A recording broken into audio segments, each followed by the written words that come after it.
Hello, everybody. Welcome to the Alone in the Dark podcast. This is episode 124, The Conjuring. I am joined, as always, by my buddy Mike. Mike, what is up, dude? Nothing much, bud. Nothing much. You know, we're kind of veering towards April here. Spring is sprung, Mike. Spring is sprung. We had, this is nice because we just did the Scream ranking episode with Horror Dads, which we snuck in this month. And we sort of put this episode on hold because we thought it was just kind of perfect to get the Scream ranking episode out since Scream 7 had just come out in theaters. And that was so fun, right? We always have a good time. How many times did you see it in the theater?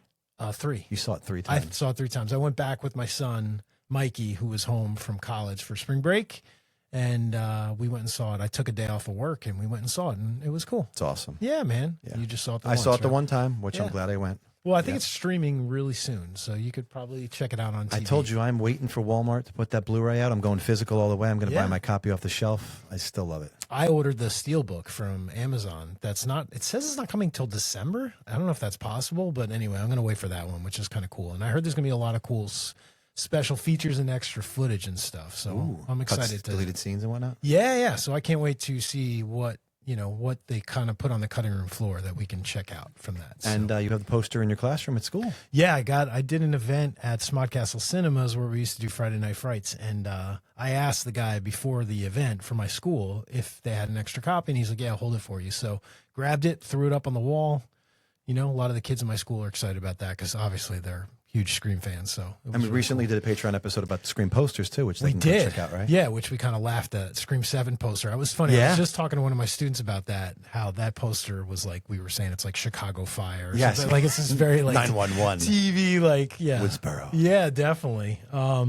So the Conjuring we're going to be talking about, but before we get to that, just a couple things. If you like what you hear here, and you're new to the podcast, we do have a Patreon, so we do bonus episodes. So you can go over to patreon.com/Alone in the Dark podcast and subscribe. And we do a bonus episode every month. Oh, this month's was great. Yeah, it was super fun. Yeah. You had a version of an early draft of the Scream 3 screenplay. And of course, it was radically different from what we saw what the final product is. And we did it with our buddies, John and Jamie. Yeah, we did it right after the regular episode, and we read through the script, sound effects and all, and noises in the background. We were laughing. So it was super fun. So if you like what you hear and you like listening to Matt and I here, join us over on Patreon. There's other things we do. We do watch-alongs and all kinds of fun stuff. So it's going to be great. So there's Patreon.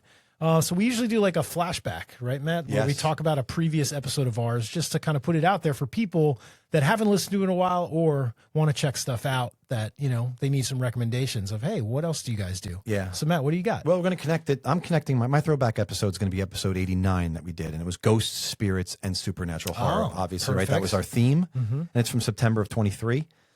This film that we're going to talk about was actually one of your choices. Oh, that's great. And I'm curious...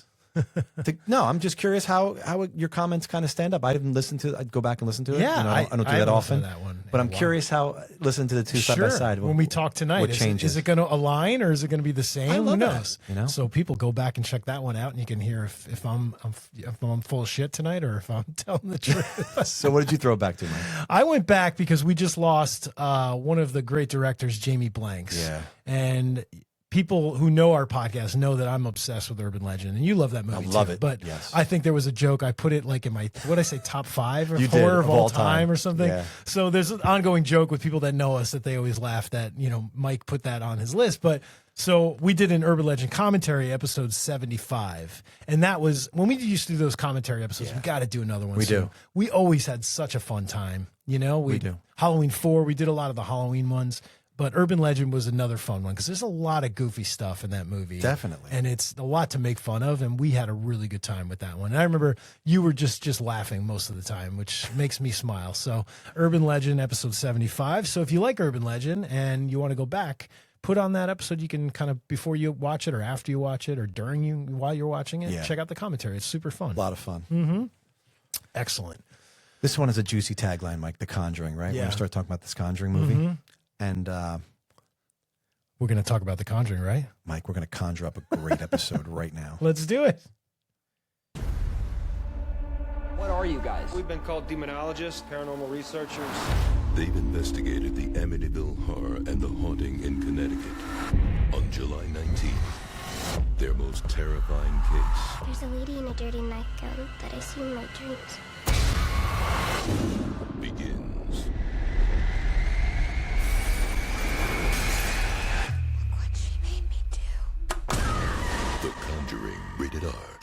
19th.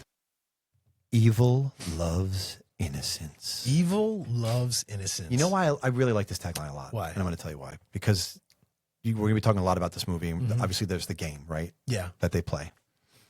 And yes, the clap, right? And it's so good because I know how much you smile and how much you really must appreciate this movie because it's so Spielbergian and the simplicity of taking something like a game, right? Yes, it's in my notes. And of course, inserting evil in some way, but in this way, it's just such a great way to introduce the evil and to get to it. Right. And for these, obviously, innocents, the kids, was it five parent children? I think there's four or five. Four or five. I think, So, but it's awesome.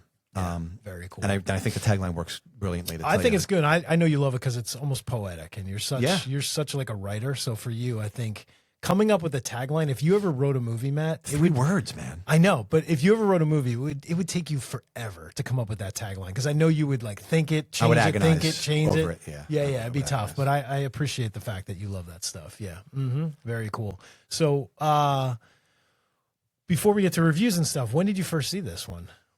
So this is crazy. I don't believe I saw this in the movie theater. Really? I really don't. Oh my God. 2013. Of all the Conjuring movies, this first one to not see in theaters?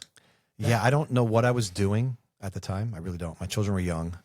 That's no excuse. But yeah, life gets in the way. So. It does, but that's no excuse. Like I could have escaped to go see The Conjuring. This was and I remember this was a pretty big deal for horror. Like people were talking about this. Yeah, this was huge. Yeah, James Wan was a name at that time, obviously. You know, Insidious had come out a couple of years earlier. Dead Silence a couple of years before that. So he was definitely building a lot of momentum. Right. Saw, obviously. So he was a big name. Yes. And this had a lot of hype. It did. Yeah, it did. It did. So but I didn't see it in the theater. I regret that. This is another one of my big regrets. Yeah, because this was such a theatrical experience. You know? I could sense that because that's the only thing I could say. I can't say I know because I don't know. No. But man, when I watch it, I go, God damn it. Yeah. So you just rented this. Oh, of course. Yeah. Several times. When I saw this in theaters, just the screams and the yelling and the interaction with the screen. That's awesome. Was so cool. You know what I mean? Like people were freaked the fuck out in this movie. It was really cool to see, you know? But it wasn't like annoying, like it was like just adults and kids, like everybody. It was the experience. Yeah, but it wasn't like kids screaming and talking through the whole thing. It was like just real reactions throughout the whole picture, which was super cool. See, that's the only talking that you could absolutely abide in any movie is when you're sitting there and people are actually talking themselves down out of their fear. Right. Like if you hear like muttering like that, that's yes. I will accept that talking all day long. Right. Because it doesn't interfere. You're like, holy shit, they have to get themselves together. Right. They're talking themselves off the fear cliff. I love when people are like doing that. No, don't do that. What are you doing? You know what I mean? Like when people say stuff like that. Don't drop the knife, you asshole. Remember Terror in the Aisles? People watching Halloween. Oh my God, Terror in the Aisles. That's right. That's a classic. If you haven't seen Terror in the Aisles, go back and watch that because it's Donald Pleasance and it's Nancy. It's what's her name from Dressed to Kill, and they're in the theater, right? Oh yeah, that's right. They're talking about all the different horror movies, and it's like a montage of different horror films. But when they were watching Halloween, and that one guy goes, "Don't drop the knife, you asshole!" That's to Jamie Lee Curtis when she's on the couch after she stabs him with the needle, the knitting needles. Yeah, knitting needles. That's so good. I love that. It is so good. So, Mike, 2013. This is 13 years old. Yeah, that's crazy to me. Yeah. I mean, think about all that has come since then. Right. There's been a lot of content in the Conjuring universe. Well, the Conjuring universe we're going to get into is grown. It's huge. You know what I mean? But yeah, 13 years ago, 2013, pretty cool. Yeah. That's July awesome. 19th is summer movie too. It was. It's a great summer movie. It's a perfect summer movie. Yeah. Most people would say, why wouldn't they put this out in October? And I like that. But when you're thinking about when an audience is really just itching and jonesing to go to the theaters, it's summertime. Yeah. So a movie this big, I think James Wan and the production company made the right choice by putting this out in summertime. A pretty healthy budget. Yeah. Like 20 upwards, what was it, 20 mil or something? Or yeah, we'll get to that in a little bit. Yeah. But yeah. So I'm just, man. And then, you know what's funny is I made the same mistake when the second one came out and didn't go see it. What? Yeah. Oh my God. I think I've seen every Conjuring movie. Except for the one, The Devil Made Me Do It, the third one. That's the one, the only one. So I want to know the reasoning because that honestly, I feel like out of the 4 Conjuring films they made, because Last Rites just came out last year, right? Yep. Which was really good, by the way. Yeah, it was excellent. I feel like The Devil Made Me Do It is the one people are like, yeah, like they're a little wishy-washy about it. You know what? And I think that's why I didn't see it, because I heard that. So I wasn't rushing to get out. Do you ever get? You don't really let people's like opinions. Really stop you I from understand that, but I think I don't know when that one came out, but around that time I just was not in the mood or something like that, and I just missed it. You know what I mean? But I've seen it since then. Obviously, I've actually seen it like 2 or 3 times, and I do enjoy that one. I think it's pretty cool. Yeah. You know, it's definitely a slower burn, I feel like, than the others. Would you agree with that? I actually, that's the one I haven't seen. It's the only one I haven't you still seen. haven't seen No, it? I've seen 1, 2, and 4. Oh my God, you got to see it. Yeah, I do. Yeah, you matter of fact, definitely I put it on my queue. I recorded it. Oh, cool. So. Excellent. Very cool. So, Mike, as you know, I get back, to get in the world of 2013. Right. I get inside these characters sometimes. I listen to albums or songs, and I try to, from the era, try to talk about the film. Yeah. Right? So, there's a song from A$AP Rocky featuring Drake and 2 Chainz and Kendrick Lamar. Look at you, dude. You always surprise me with these. And I figure, when Roger, they have 5 kids, so Roger must like sex, right? He must. I'm just figuring this, right? He's like, and he's a sex addict. They're not even like a strict Catholic family. So no, they're not. They make that very. It's very clear. Yeah, in the thing this that is definitely not, very recreational for sure. The kids aren't baptized. They say that to the priest, I believe, when they're talking to him. So I figured he's some sort of a little bit of a sex addict and maybe like a burgeoning necrophiliac because his wife's turning into a demon, right? Yes. So he's singing this to Carolyn. So I love bad bitches. That's my fucking problem. And yeah, I like to fuck. I got a fucking problem. I figured it's kind of a cool song that he might be singing to Carolyn, Roger. Dude, you're insane. I love it. I love it. All right. This one's kind of on the nose, but Imagine Dragons, a band everyone knows. Demons, right? One of their first songs. Yep. That was a big hit. So she's singing, this is Carolyn singing to Roger, when you feel my heat, look into my eyes, that's where my demons hide. Yeah, I figured that's her. Like, there you go. Right? All right. So she's singing that to him. But they're a really good family. They're a really close-knit family. Yeah. They love each other. I mean, I love the way I kind of like, you don't get to know the sisters so much. Like, I had a problem, honestly, figuring out whose name was what, honestly. Yeah, when I was taking my notes, I'd have to go back when I was watching it to be like, who did that? The family itself is the a family character. unit is. The Perron family. Sure. It's very well drawn. And I find that really hard to do because you normally are like, oh, well, they're just not, they're cardboards because you don't get to know who they are. But the family is really the important thing. Right. And how they stand up for each other and help each other. You could tell they love each other. So I did this song by Philip Phillips, who actually was an American Idol guy. Roger's response to the Demons song would be, settle down, it'll all be clear. Don't pay no mind to the demons that fill you with fear. The trouble, it might drag you down. If you get lost, you can always be found. Just know you're not alone. Gonna make this place your home. Yeah, it's a great song. Yeah. It's a good song. And this is kind of like Roger telling Karen, listen, I know you're possessed right now, but after you get through all this shit, don't worry, we're going to figure this out, and this place will be our home. Yeah. We're going to make this our forever house. Totally. Yep. So also, it's funny, that song could actually work for Ed and Lorraine as well. It could. We're going to talk a lot about their dynamic later on as well. Definitely. That's good. Do you have some reviews? I know you have love a review. doing these Now, reviews. usually I do too. I try to find like a good, but I found this one, and there's a very specific reason why. Okay. I'm fed up with them trying ghost stories and possession horror. Please find a new way to try and scare me, because you only seem to be throwing the same things at me. It's like a ghost jumping out at me, hiding back away in the same spot for the next time I come in, because it thinks it worked once, so this must be the only way to do it. Only the first time will make me jump. Eventually, it just becomes tedious. What do you think of this review? I think it's very negative, and It is? it doesn't really represent the feeling, that this movie gave. This movie felt very authentic to me and just kind of fun. Like, even though, did the person just watch Amityville right before this, and that's why they're saying that? I'm I don't not know. sure. Yeah. But the reason I picked this review, and I think now it's honestly, it's an illuminating minute. I'm having a bit of an epiphany here. Maybe the reason I didn't go see this, and I'm reading this, because this review is kind of exactly where I was at with this kind of stuff. Yeah. I'm like, how many more of these movies? Right. Because the movie, there's a movie called The Possession from like 2012 that came out that had like the box or whatever. Yep. There was just so much of this stuff. A lot of exorcism movies. Right. Exorcism of Emily Rose. Which was a good one. Yeah, by the that way. was a great That's one. a super good one. That was 2010. Yes, Yeah, it but was there's a good one. lot of like was. exorcism movies, and I can see it's a little oversaturated. But this movie stands out. I would think different from any of those. But why do we need a new? My take was, I get it's James Wan. Like, I just couldn't see. I guess I got lost up in the same reason why you didn't go see The Devil What Made Me Do It, right? Right.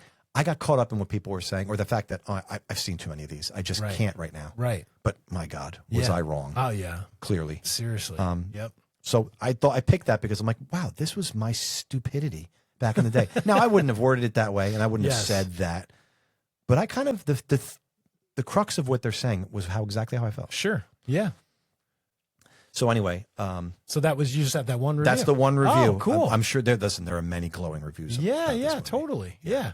Well, I have a new segment that I came up with. I just pitched it to you, but it's a little segment that we're going to be talking about numbers in horror, and it's called Horror by the Numbers. Horror by the numbers. All right, Matt. So the number one, we have one isolated farmhouse, okay, sitting in the middle of nowhere. Two, we have two investigators, Ed and Lorraine Warren, right, stepping into something they don't fully understand. Three daughters, the first to realize something is very, very wrong. So three of them realize something. Five sisters, right? You're talking Right. about the family unit, Yes, yep. all trapped under the same roof with something watching. 7 generations of death, tragedy, and something that never left. Wow. 8 people in the house, but they're not alone. 307, Matt. Wait, Do you 8 people, does that include the dog? Well, is it That's Carolyn and Roger and the 5 daughters. That's 7. right? So then the dog would be 8, I guess. I guess, yeah. Before Ed and Lorraine and Well, yeah, before they come. So Yeah. maybe that number's wrong. But anyway, 307, Matt. That's very I was just significant. going to ask you, speaking of numbers, that's the time. Yeah, every night, the same time. when Okay. The presence is the strongest and the clocks stop. Okay. Very nice, yeah. 1863, the year Bathsheba, yeah. Bathsheba Sherman made her sacrifice and cursed the land. 1971, the Perrin family moves in unaware they stepped into a curse. 2013, Matt, the story hits theaters and introduces millions to what they claim is real. $20 million. That's all it took to make this film, which is 20. Yeah. And over 300 million is what it earned, proving one thing, that fear spreads, Matt.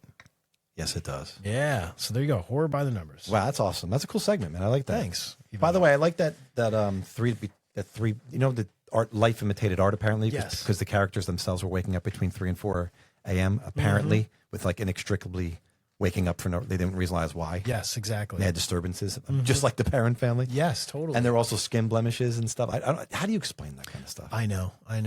Well, first thing we should say up front is this, obviously, they say it's based on true events, right? Yes, By yeah. Ed and Lorraine Warren. But from the research that I've done on this movie, because I'm really into this paranormal stuff, you know what I mean? This movie was heavily embellished. Changed. Yeah, Sure, embellished. sure. So the real story, different house, smaller house, you know what I mean? The house is different. The things that happen in the house are very different from the story. So, you know, most people are like freaked out because they think this all really happened, but most of it didn't. Artistic license. Yeah, and I think that's great. Absolutely. You have That's to. a good writer. If you could take something Yes. that's already scary innately, right, and make it even scarier, Yeah. or adapt it so that the audience, yeah, absolutely. Yeah, There's an totally. art to And that. Brothers wrote this movie, I believe. Absolutely. Yeah, You're which right. is super cool. Yes. So, Matt, this movie starts off with what? Nothing to do about the parents. Well, this movie starts off with the Warner Brothers logo. Let's just talk about Well, this. yes. And the score Oh, that God. plays Yeah. over Joe Bishara, That's- who is the composer. Man, it's like this wicked, like boom, boom, boom. It's crazy. And it grabs you. Like, as soon as it comes, you're like, oh, shit. Have you seen the behind the scenes and how they create these things? Like where they have like these exposed, like almost like cord like wires where they're going and they're rubbing like No. things, metal thing Oh, to my create God. these weird sounds Oh, and that's stuff. so cool. That's what it sounds Well, it's like like. piano strings, right? When you like tinkle with piano strings under like a piano hood Exactly. and stuff. Yes, that's so exactly. cool. I love that. So his score is unnerving and creepy. Mm-hmm. But this is the thing. It is in that scene to set the stage, but then he pulls it back. Right? Yeah. And that's the beauty of this movie and the score. So you pull back to what's the opening shot? A close up of an eye. Yes. Right? Yeah. And it tracks backward. Yep. Whose eye is it, Mike? It's Annabelle. It's Annabelle's Yeah. eye, Mhm. right? Yeah. The very first thing you see in the Right. universe Yeah. is Annabelle So or eyeball. let me stop you there Yeah. because this is where I think James Wan and the writers were so smart.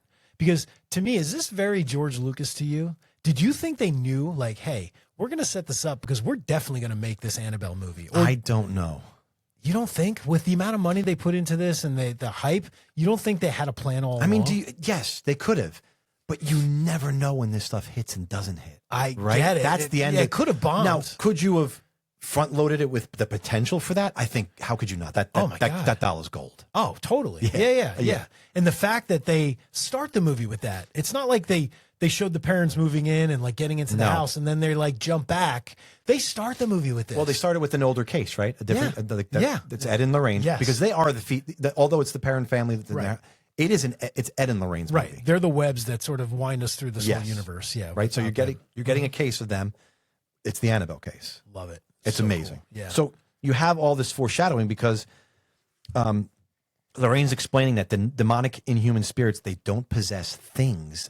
They possess people. Yes. Right? Yes. Complete foreshadowing because what's going to happen later on in the film, we can know exactly what's going to happen. Yep. Right? But meanwhile, Annabelle's a thing.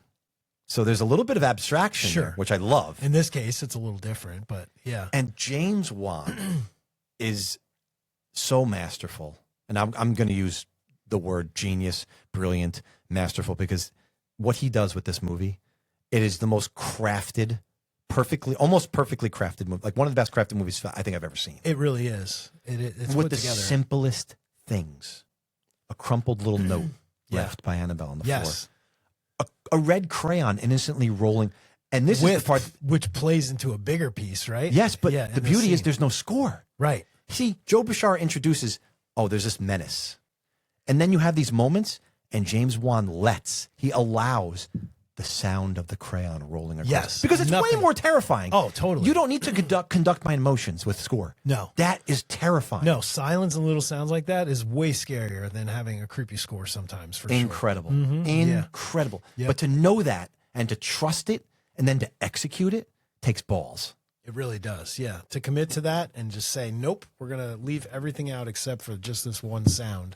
That goes such a long way. Because let's face it, we've seen our share of, we know this. There's movies where the score is the main attraction. Yeah. And the score maybe is overcompensating for a lack of scary things that are going on. So it's kind of forcing your hand. Oh, you're supposed to be really scared here. Bring up the, there's Jerry Goldsmith stringing the shit out of that scene. Yeah.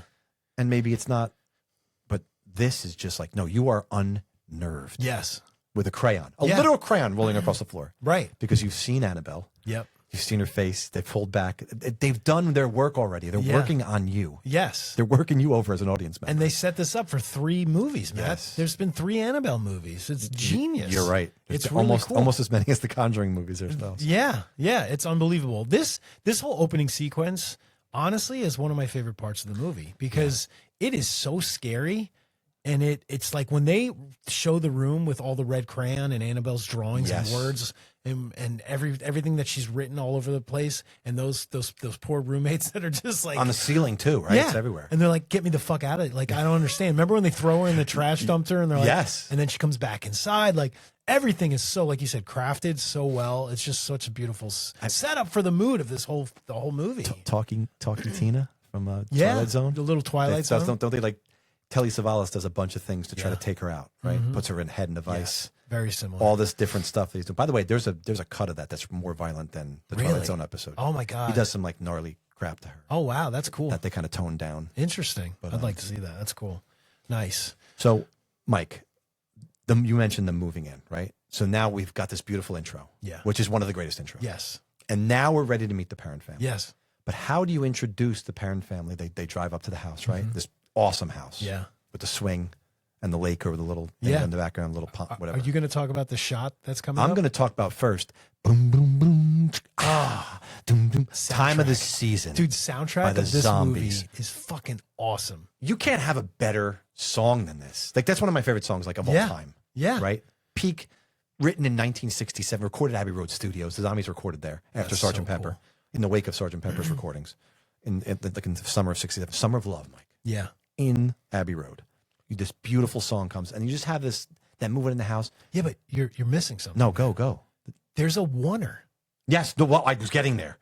The oneer. It's the most beautiful thing. The door opens, the camera is floating backwards into the house, right? No, but listen, and it's all before taking that, place. Before that, it starts with a crane tracks shot. from them. Yes, it starts from the for people that don't know, to do this, pull this off, it starts from a crane shot, which is up really high, probably about 15, 20 feet, right? It comes down.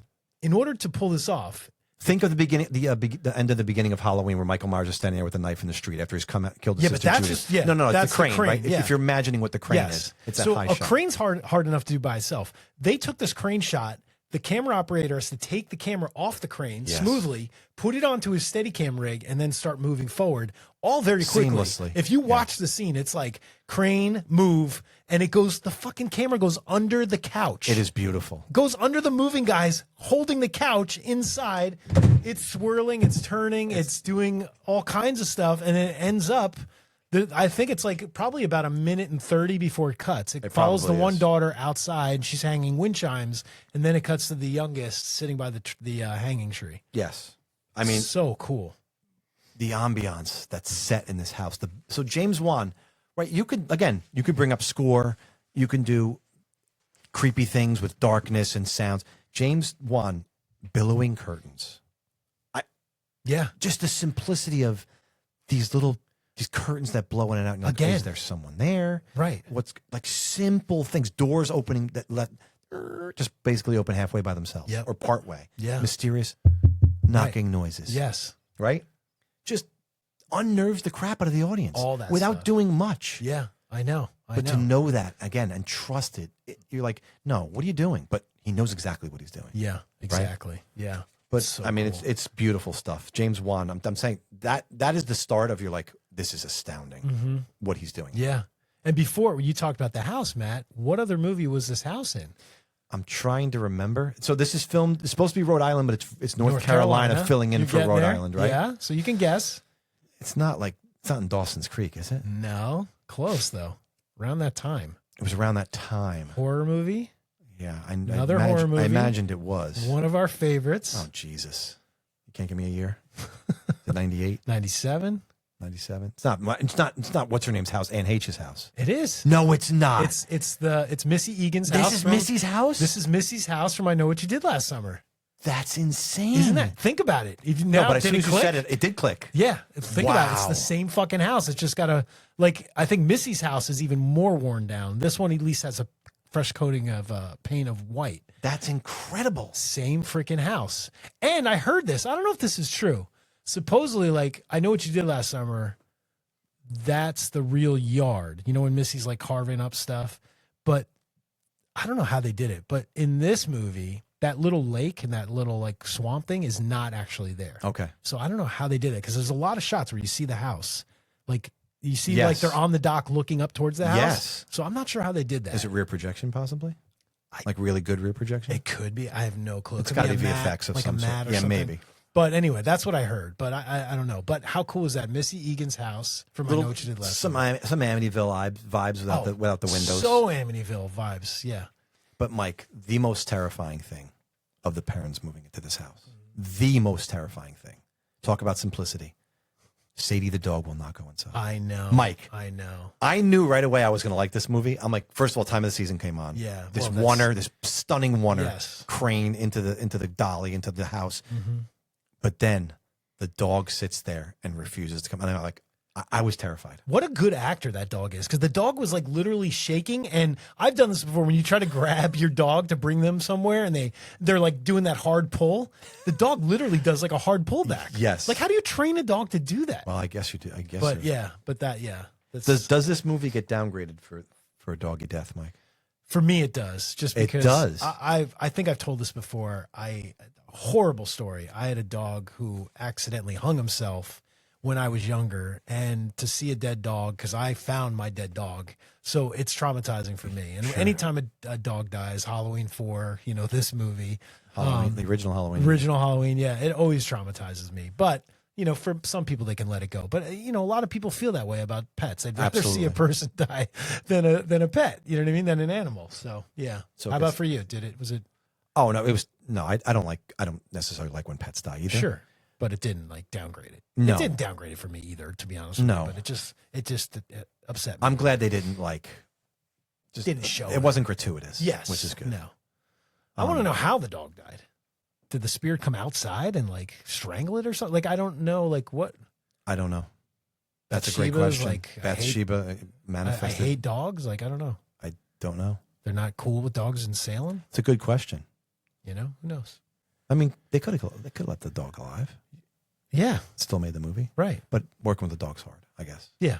So maybe that's why they didn't. They're like, let's just write them out of the movie. So then you go into the scene, right? They moved in. So now you have this. Now right away, there's this sleepwalking. Yes. Cindy, the littlest daughter, I think her name. Well, they first play hide and clap. They do play hide and clap. Yes. And that's fun because nothing really happens besides them discovering the basement. Yes. But the boarded up basement. Yes. Which is creepy. Yeah. But it's a nice setup. And this is where I think the writers and James Wan was so smart. There's so many moments in this movie where there's like setup and payoff, where it's not immediate, but it's like you remember though. You're going to remember this because we're going to bring it back later in the movie, and it's going to really pay off. So yeah. Mm-hmm. And of course, there's that song "Sleepwalk" by Santo and Johnny, which you remember from very famously, hopefully from an '80s movie. Which Not one? My Richie. What? La Bamba. Oh my God! I totally forgot. Oh, okay. I haven't seen La Bamba in forever. Oh God, I've seen La Bamba 800 times. Well, movie's seared into my brain. That's awesome. But again, this beautiful, simple sleepwalking. Mm-hmm. Scary, could be. There's a big staircase in there. Somebody could fall down. Yes. But then the daughter that gets her feet pulled. Yes. The sheet keeps coming down on her bed or whatever. Yeah. I like that they kind of share rooms and I love stuff. The one daughter's like, stop farting. Yes. There's a smell in the room, right? Yeah. It's a really bad smell. And she's like, it's not me. Stop blaming me. And someone told her, it wants my family dead. Yeah. Mm-hmm.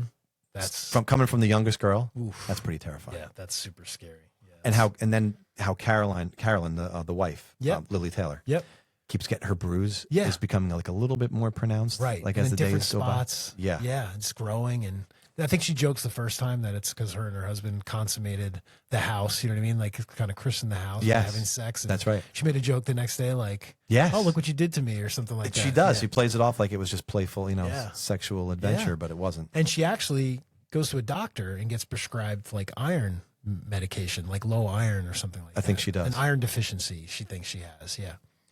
So then James Wan is in overdrive here because then you have the pictures come crashing off the wall. Yes. That's 'Cause when they have the here's staircase. That's when Carolyn hears the claps at night. The claps, she correct. thinks The intermittent girls. claps. And I love that. She goes She to thinks check they're on playing, right? She goes to check on all the girls. Yep. And they're all in bed. And she's like, what the fuck's going on? And Again, then that payoff. yeah. And then she goes into the hallway and crash. That fucking sound. Oh, so loud. It reminded me, it's funny, I told my students this story today because I was watching this in school today. You were? I was. My mom once, we grew up, you've been to our house before, grew up on the Navesink River in Monmouth County, New Jersey. And my dad would travel to Florida a lot for work. So one time I was over a friend's house and my mom was home alone and she was upstairs and she heard what sounded like someone smashing sliding glass window doors. Wow. Like that loud. That's loud. And it reminds me of that scene because I'm sure my mom would say that's what it sounded like. So my mom goes downstairs because we did have a bunch of sliding glass doors. Remember going out to like our pool area. Yeah. And there was no glass broken anywhere in the house. But she swears to this day that it was so loud it sounded like it was like right there. Wow. So when I hear that sound in this movie, it reminds me of that, which is kind of kooky. And what's cool is when they first get there, and again, these payoffs, you mentioned these payoffs. Mm-hmm. So when Carolyn first goes into the basement, she tickles the piano just barely. Yes. And you get these sour notes. Well, when she's checking the house and she hears the intermittent clapping and stuff and sees the daughter, she hears those tinkling notes the again. Same way she played it. The same exact phrase. That's crazy. That is eerie. I almost thought, like today, it's funny, rewatching that, I almost thought today, like, is this house so supernatural that there's like, is it Bathsheba who's doing this? Or is it time travel? Is it like, or is there just a whole bunch of people? Yeah. But that's so But there are more than one. But it like literally played it the exact way she played it. It's almost like she was playing it. It was like an echo of the past or something. They wanted her to hear. They're playing her. Right. Yeah, right? yeah. So it's like, hey, what the fuck? Because her mind is going to remember, that's the melody I played. Those are the couple of notes I played on the piano. Yes. Mm-hmm. But Mike, I keep thinking when I was watching this, if Lily Taylor had just brought a guitar into the house and then started singing Joe Lies, like she did to Lloyd Dobler and Say Anything, when right? He cries. Joe lies when he cries. The ghost would have just went shrieking out of the house. See ya. This house is clean. I can't deal with this anymore. I'm moving on to I'm going to latch onto another family. So then you get the bureau scene, right? That leads. It all leads to the scene where, okay, the sound's coming from somewhere. Right. So they open that bureau up, which was in the house before they moved in. Exactly. But then the old woman is actually on top, and like flies down at her or whatever. That Andrea, the older one of the older daughter. Yes. Yep. Yeah. Which was crazy. Absolutely nuts. So crazy. There's a lot of this is where I think you talked about Spielberg at the beginning of this. Yeah. There's a lot of story building in this movie that's really smart, where you don't get that in like Terrifier or a movie like that. Right. Where in this movie, the Warrens. Sorry, I didn't mean to. For Terrifier fans, okay. It's true though. You get the Warrens, their closeness, and they're like there's like the whole dialogue about like do you remember what you said on our wedding night? Yes. And then he jokes like, "Can we do it again?" Yes. There's a lot of those little moments that you and I always talk about that really make you connect with the characters. It's emotional horror.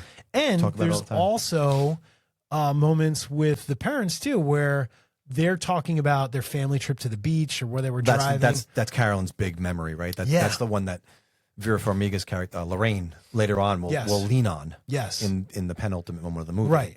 Because they're talking about the photograph. Exactly. Which, I have to ask you, this is my least favorite part of the movie.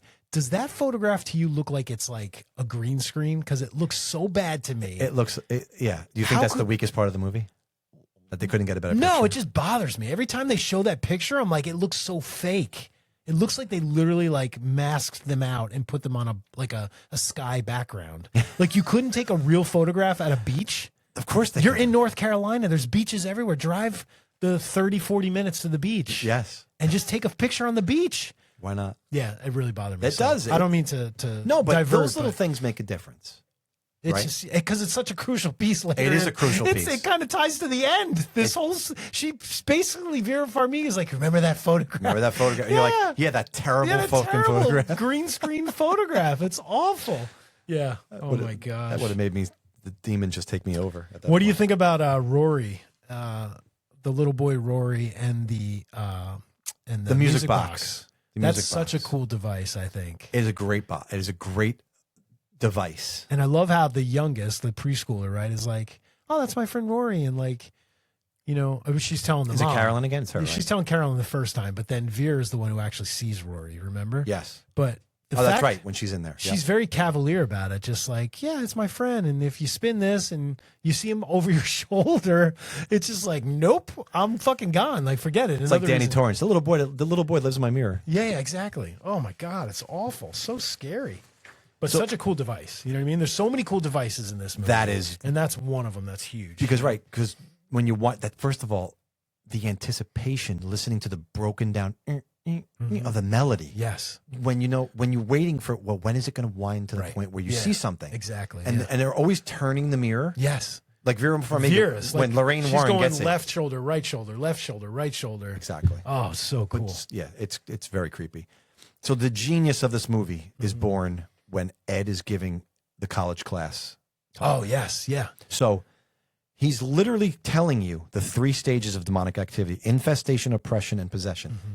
He's telling you so that as an audience member, you're going to see and recognize each stage as it happens. That, to me, he's teaching us. Are you? Yes. He's teaching the audience, not the crowd at that. He's not telling you when it's going to happen. Right. It's just, hey, get ready. Shit, they're in stage 2. Yeah, exactly. Like, they better figure this out quick or it's going to get to full-on possession. Mm-hmm. It's genius. And this is before they kind of meet the parents, right? This is before. This is just before. Yeah, because they meet Carolyn in the parking lot. So Chad and Carrie Hayes are the brothers. I believe that wrote this film. Hayes, that's right.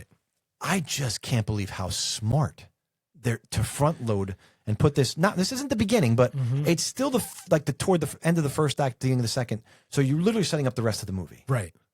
And it's just brilliant. But they must have been like behavioral psychologists in a former life, because they're using basically what's like operant conditioning. They're allowing the audience to like reap the rewards of this prior knowledge. They're setting this up. Right? And then they're going to ring the bell or whatever later on. It's crazy. It's so crazy. It's like a magic trick. Oh my God, it's so cool. But then after the lecture, you get your first beautiful dose of Ed and Lorraine. Yes. Do you remember what you said to me? Like what you said before, that quote. Remember what you said to me on everybody? Like, yes. Yeah, can we do it again? Right. And she's like, after that. But she doesn't break a smile. No. They just have this great rapport and repartee, like and just back and you forth. feel comfortable with them. You know what I mean? You said that God brought us together for a reason. And she never resolves anything beyond that. Right. But of course, this being The Conjuring, this being something payoff and set up and payoff, it will be paid off later. Sure. Yes. In the most emotional, beautiful way. Yes. Did you know that they had a priest bless the set when they would film every day for this movie? Yeah.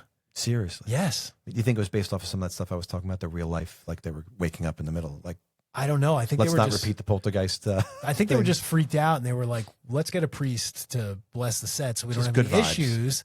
And Vera Farmiga, I heard this story today. Actually, I was watching a video on YouTube. This is so cool.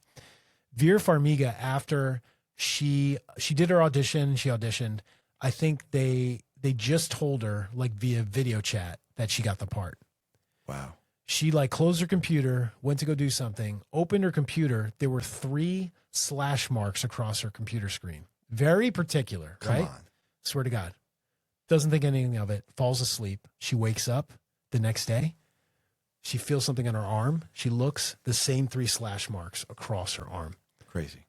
Isn't that nuts? How do you explain that? I don't know, but that's fucking cool as hell. And it was after they told her she was going to be in the movie. So was there a spirit involved with this production maybe? And that's why they brought a priest in? Who knows? Welcome to the Conjuring universe. That's it. Yeah, there you go. Yeah, so cool. I remember being so disappointed that Patrick and Vera weren't actually married in real life.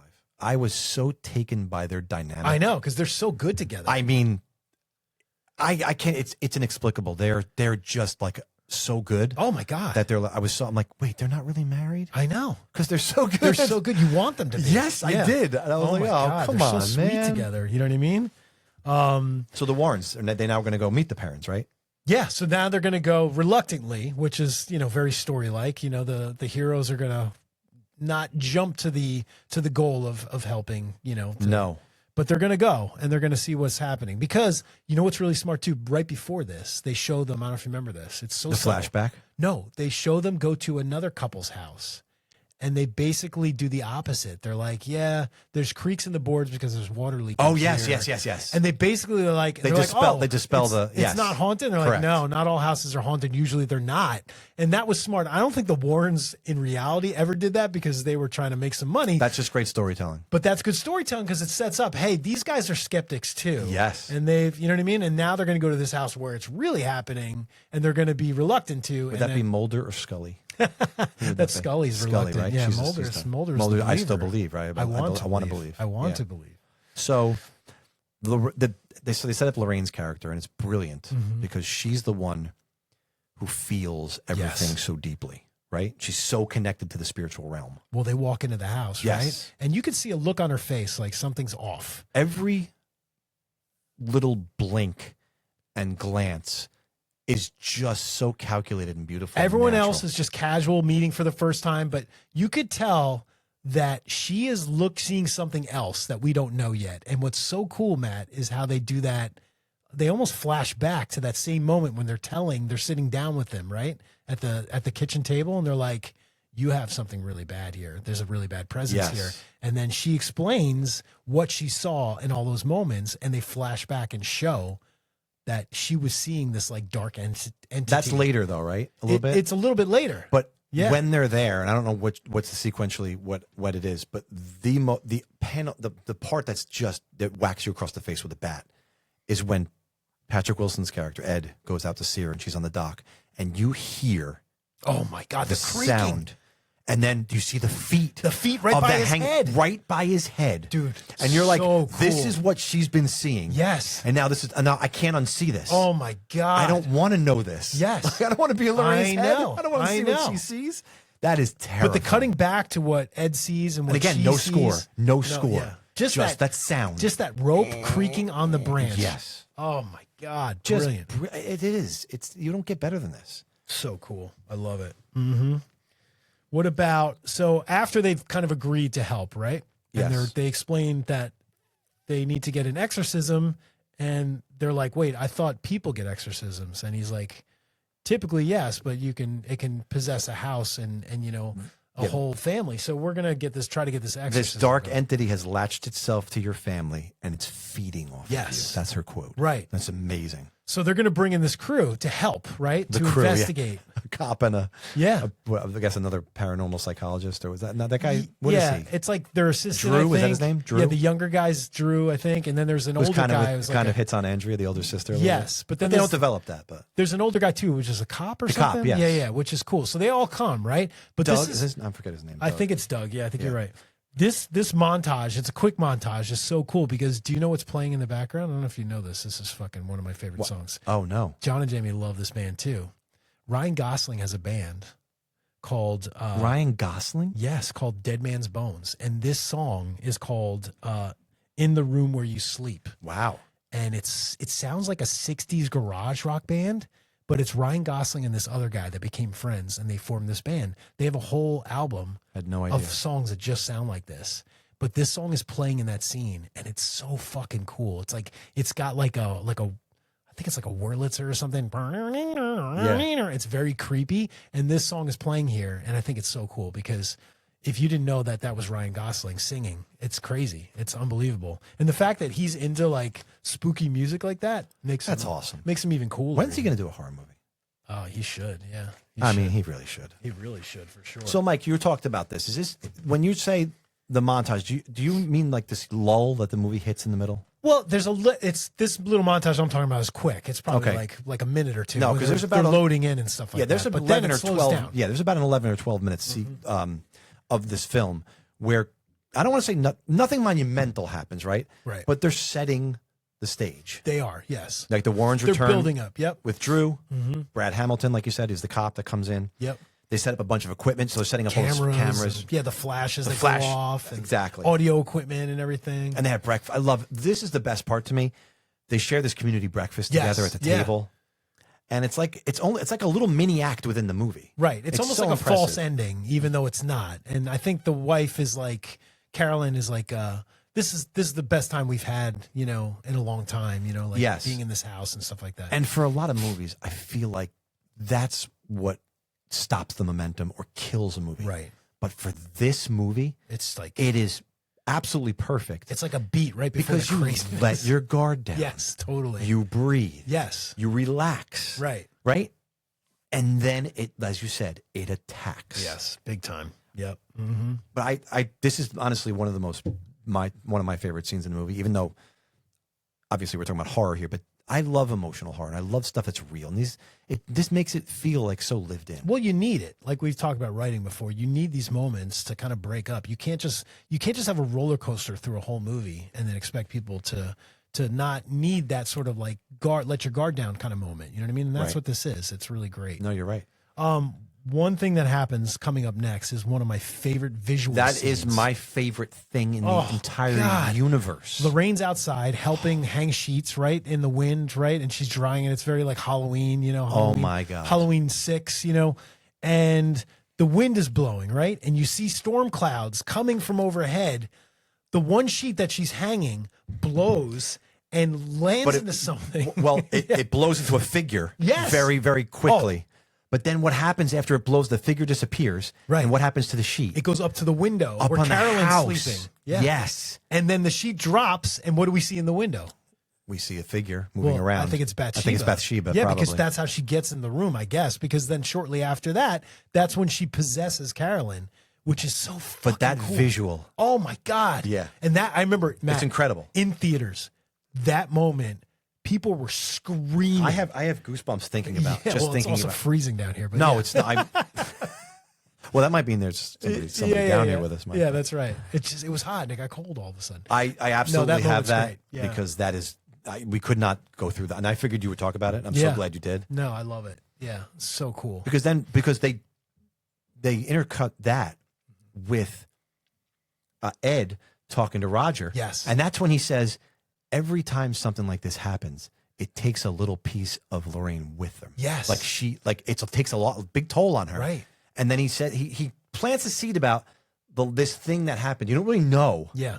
There's a thing that happened. They show her they do a little mini flashback where this guy, she looks in this guy's eyes and she just starts screaming. Oh, it's that one guy, which was another true case. The guy that was like possessed and could speak Latin or whatever. He says that whatever that took a big piece. What do you think what was he talking about? Her sanity? I don't know. No, but what did she see? Do you think? Oh, I don't know. Took the huge piece. Well, I don't know because he doesn't know either. Crazy. Because she didn't like talk for days or 8 something. days like or something. Yeah, they make a big deal about that. Is that when he's like nonverbal? Is that when he's fixing Christine the car? He's fixing Christine.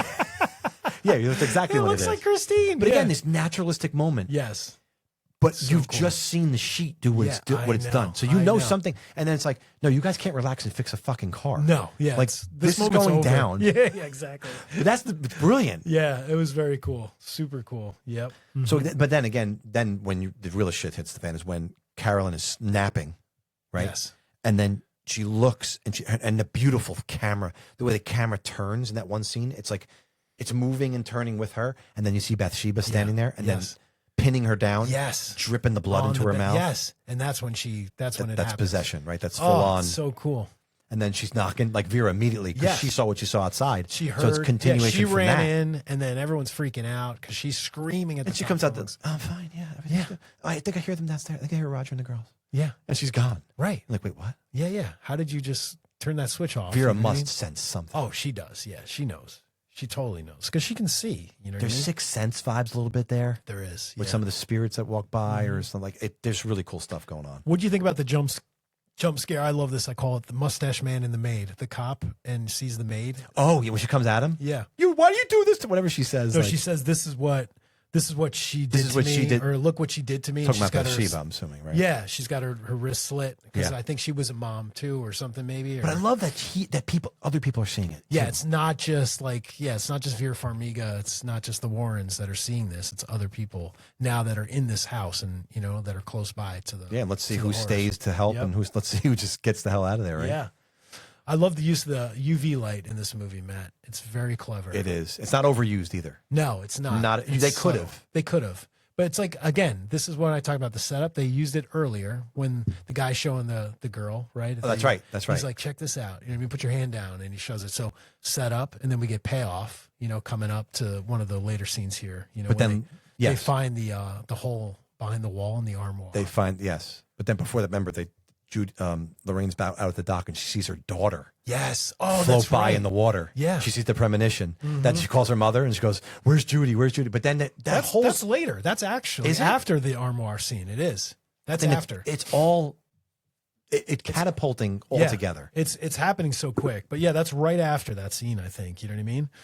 Which is crazy. Because that Judy scene is amazing. Yeah. When they go to her scene at home. Because that involves Annabelle. They bring back Annabelle. They bring that back, which is cool because Bathsheba, I think, is messing with the daughter now because she's trying to latch on to the Warrens as well, which is so cool. Yeah. But Annabelle on some figure's lap on the rocking chair. Mm-hmm. Oh, it's the slow turn. Oh my gosh. It's something so simple. And you've probably seen it a bunch of times before. But in this movie, with all that they've led up to, with the sheet flying off and all the things they're doing. Yeah. Bathsheba sat on Carolyn's and spit the blood. It's all coming. Right. And so you're just so unnerved. You're so terrified. Oh my God. It's so crazy. Yeah. It's unbelievable. This movie does creepy atmosphere better than pretty much every movie. It really does. It really does. Yeah. It's crazy. What else? So we get sort of to the end here, Matt, right? We kind of build up to this moment where Carolyn goes ape shit, right? Carolyn is fucking ape shit, and she's that's when remember she's at the hotel. Yes, but then they call the Warrens and say she took the two of the daughters, and she went, and then was like, I know what she's doing. Yep. I know what's going on. Yeah, she's going to try to kill her. Emulate what Bathsheba did, right? Yep. She's trying to possess him to kill her daughters. And I love the scene. They're trying to pull her out of the house. Yes, out of the house. And she's like, it's like vampire stuff. Yeah, she's like freaking out. She's burning. She's burning and sizzling and stuff. Yeah, it's so cool. That is amazing. It's such a cool thing. And I think after that, she gets dragged. Yes. She gets dragged to the basement. Down to the basement. Yeah. But she takes a chunk out of that freaking cop's face. Yes, it's crazy. Unbelievable. We forgot to mention one thing another visual besides the sheet. They're standing. This is like after, I think it's right around the armoire scene. Yes. After all that shit goes down. They're standing there and the one daughter's hair goes Yes. up. Oh, in the main room. Yes. And then it just gets yanked and she gets pulled and she gets pulled around. A bunch. And into the glass. Oh my God. It's so fucking cool. And they're trying to catch her. Like they're diving at her to try to stop her from I've seen there's behind the scenes on YouTube of that, how they filmed that scene. And it's obviously, it's like a stunt woman with a lot of shit attached to her. So it's kind of similar to what I imagine the beginning of Jaws when they're at the very similar. On the, just not in Chrissy, the water. whatever her name is. Exactly. Like, yanking her back and forth. But they had the CGI now to remove of that course, stuff, which of is course. but it was so cool. What a cool effect. It was so neat. So now we're back in the basement, Matt. Carolyn is fully possessed by Bathsheba, and it's like the battle. The priest can't get there in time. I was just going to say, who has to perform the exorcism? Ed's going to do it. Ed's going to do it. And the husband's like, wait, what? I thought a priest had to do it. He's like, we don't have time. What she says is the payoff. Yeah. There's a reason why God brought us together. This is it. Yes, there you go. She finishes her thought from the college. Yes. And in this moment, you're like, are you kidding me with this writing? Oh how do you do that? So cool. It's not even fair. It's brilliant. Then Juan throws my favorite shot of the whole movie. And this is basically let me kiss James Wan's ass for an hour. Okay. No, I mean, this podcast is basically let's kiss James Wan's ass for an hour. There's a shot where Lorraine comes up from the basement while the shit's going down downstairs, right? She's getting something. She's going to grab something, or she's right. And the camera is up. Literally, it's up. It's inverted. It's upside down. But as she comes toward the camera, it tilts upward as she passes. It tracks her out, and then it floats up to see what Doug, the younger guys. Oh my God! It is incredible. That's so cool. It is the most incredibly executed shot I think I've ever seen. Oh, that's so cool. I love stuff like that. It's amazing. And there's Evil Dead vibes going on too. Oh, totally. In the basement with Carolyn in the basement. Totally. Yeah. Yeah. Well, the sheet. My favorite is the sheets over her, and the blood just spits. into the sheet. That was the best. But then I think she rips it, and you see Bathsheba's face come out like just a little bit, and then she retracts, and then it's Carolyn again. Such cool visual effects. This whole ending scene. But what brings her back? What brings the Carolyn memories back? of the bad photo? The green screen photograph. The terribly photographed. Yeah, it's like a Sears photo. You know what I mean? It's like, remember when you used to go to Sears and get your picture? Yeah, they put you behind some stupid backdrop. That's what this was. It was a Sears photograph. They didn't go to the beach. They went to Sears. Cop out. Sears, Roebuck and Co. Get your photo taken. Get your family photo taken at the beach. But it's incredible that this is not, like, the end of the movie is not even the highlight for me. What's the highlight for you? Just the way they construct everything and conduct your to get to that point. Like, that's going to happen. Right. And it's wonderful when it happens. Sure. Other than the photograph. Yeah. But just how they get, like, all the stuff before, and yes, the stuff with the sheet, when they throw the sheet over her. Yes. And she bites the guy's face, and then they throw the sheet over, and then she shows through the face. Yeah. And she throws up the bloody thing into the sheet, and you see it. It's great. It's amazing. And the acting is off the charts. It is. Because it could be really bad, really It could. easily. In a scene like this, it can go off the rails pretty quickly. Matter of fact, there's a movie right around, I think it came out a year after this, and it's actually Scott Derrickson, who did Sinister the year before this. Yeah. And he's on a roll, and I guess he must have seen this movie. Okay. Because right after this, he did a movie called, I think, Deliver Us from Evil or something. And it's Joel McHale, our Scream 7 dad. Yep. Mark. And it's Bana. Eric Bana, the actor. Oh, okay. And gotcha. it's a possession movie. And it's not nearly what this movie is. And I feel like, and it's great. Like, look at the pedigree. It's coming off Insidious. It's Scott Derrickson, the same guy who did Black Phone, Black Phone 2. That's right. So, but he must have seen this movie. Okay. And it's like, I had this movie idea, and I'm just gonna hurry this up and put this in the front burner and go with this, because this Conjuring was so good. Right. But it just wasn't nearly. No. Because this movie just has so much more than it does. Yeah. pieces that you just can't create. Sure. By just making a scary possession movie. Yeah. What about we forgot to mention the levitation in the chair? The chair goes up. The chair, and upside down. Flips upside yes, down. Yes, it does. Oh my God. I thought, and honestly, when it falls, I didn't know what they were going for. Like, is she gonna go straight on her head? Right. Like, she's gonna break her die? neck? Yeah, she's gonna break her neck. Yeah, I thought that too. But then it's weird. Yeah, kind of just a twist at the last moment. She kind of lands sideways, I think, or something, What about the quote? When Bathsheba's like, got control. I love this. And she says, she's already gone. She's already gone. And now you're all gonna die. Yeah. That was fucking cool, man. It was cool. That's before she takes off. Yeah, you're right. You're right. And then she takes off. Yes, you're after right. because she hears the sound because her daughter's in that like root cellar like piece of the and house. she's chasing her. Yeah, Yes. she's hiding, and Exactly. they find her. That's right. I totally forgot. Because about remember, that. that's what Vera went up to do. She went up to peel up the seat. That's right. The She's trying to floorboards find her. because she's trying to get to. Totally. Yep. Mm-hmm. Oh Amazing. my God, so good. Excellent. So then all the shit goes down. Yep. Right. She's okay. Yep. Love heals her. The memory of the cheap picture brings her back. I don't know how, but it does, folks. Yes. It does. Just trust us. But then you have Ed and Lorraine outside there, with that room they have it. They keep under it's lock like their and key. museum. Yeah. Their museum of of oddities or whatever. oddities. Exactly. They're talking about the Long Island case. Yes. They're literally discussing what's going to. Did they get on set? Did they get a phone call? Yeah, we're greenlighting Conjuring 2. Well, you said it, like by creating Annabelle, right? There's so much here, and here it is. Here's another thing that they're like, oh shit, Yeah. we're greenlighting exactly. Yeah.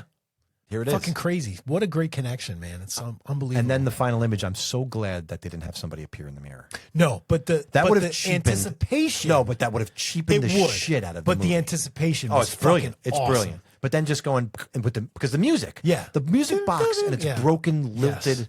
That's scary enough. That's it. And then just Like you that's said, it. and the anticipation, because again, just the same way Just Lorraine was hold for tilting it, right? that extra second, right? And just that's it. Brilliant. It's editing, man. Dude, that's beautiful. Like you couldn't end a movie like that better than that. That's perfect. You know what I mean? I would have, as you know me, as an editor, I would have screwed that up.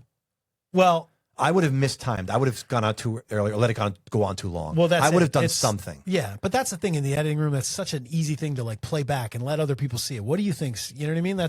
But they did it perfectly. They really did. They really did. They really nailed did. it. Yes, excellent. They did. So Matt, what?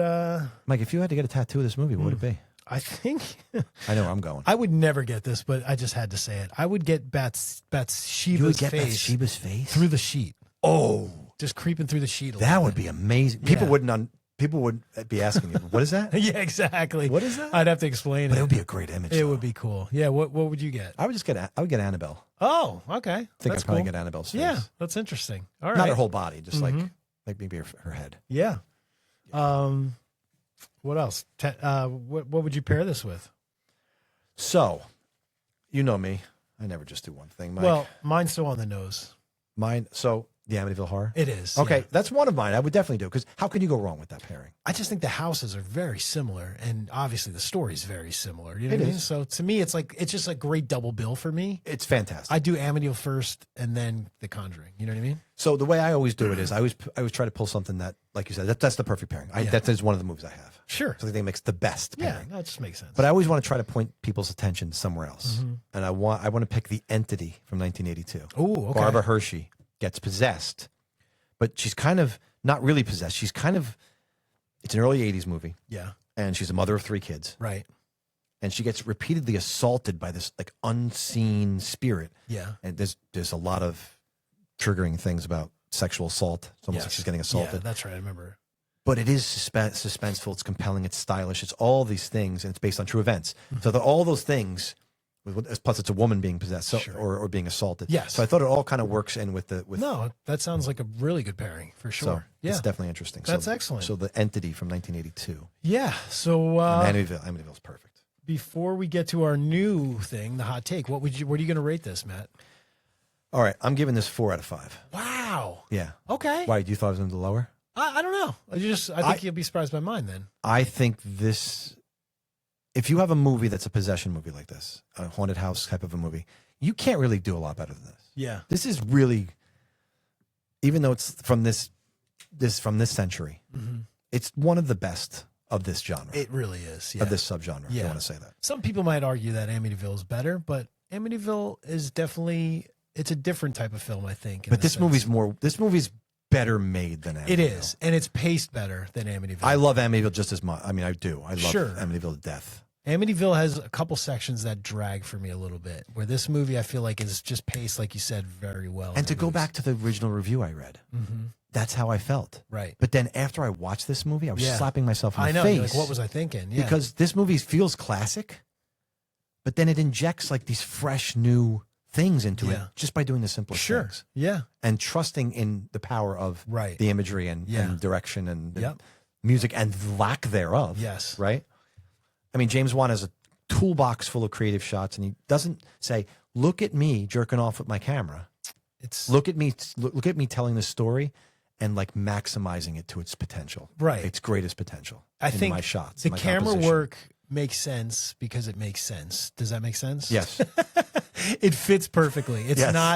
not like you said, it's not just shoved in your face. There's a purpose to it. You know what I mean? For each scene that they use a shot like that, there's a reason for it. John R. Leonetti, by the way, is DP. Okay, well, he's a genius. Stunning. Yeah, to pull that Warner we talked about, to pull the camera flipping over, that doing other all that shot, stuff. and then Oh, it's unbelievable. Yeah, Incredible. it's great. Matt, go ahead. Go finish. No, I was just going to say 3.5 for me. No, why would I be surprised? It's right near where I am. Because I had 3 and I just changed it to 3.5. 3? I did, and I just changed it. I would have shit my pants if you put a 3. All right, I just gave it a 0.5 though, so I just changed it. So you're just telling me this is marginally better than Night of the Demons. That's what you're telling me. Oh, don't say that, because now I really got to change my score. I'm joking. No, I'm joking. Mike, this is a classy movie. And I hate to say that. Yeah. Like, I don't want to be pretentious, but it is a classy, but it's so unpretentious. right.